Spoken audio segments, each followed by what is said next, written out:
ngại buồn gì hỡi em. Xuân trời với anh là chàng trai thương ngông về xin cô cho ngày qua cho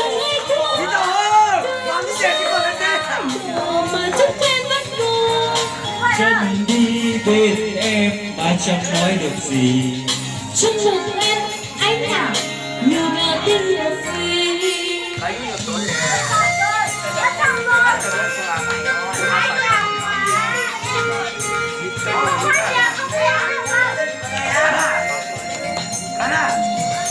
Thiên chín trời mây bay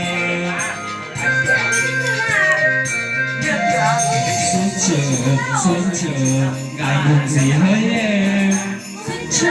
Xuân chờ với em chàng trai thơ ngông nghe Dòng thơ nàng hay quá, mà sao nàng xinh quá.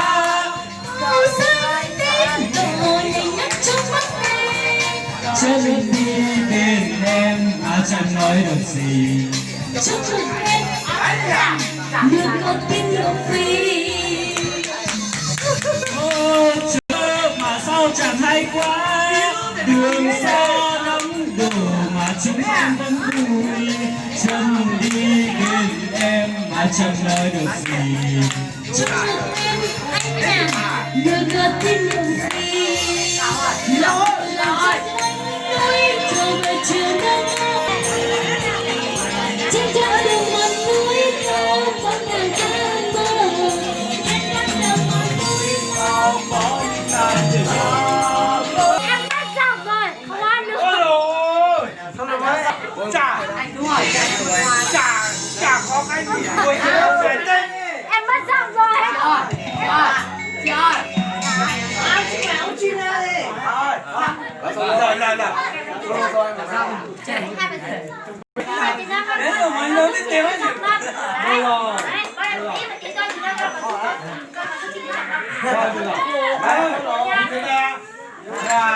Cảm ơn ạ. Tôi nói chuyện về bây giờ không ai đua cái đó.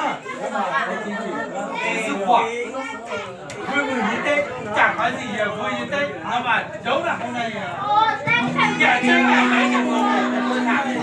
alo 1, 2, 3. 1, 2, 3.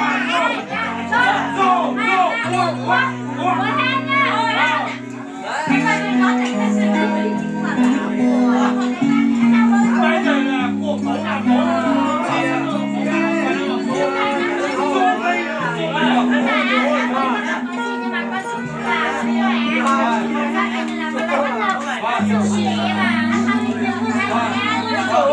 cho kênh Ghiền Mì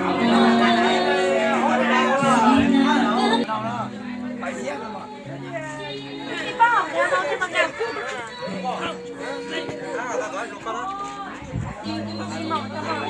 hấp dẫn.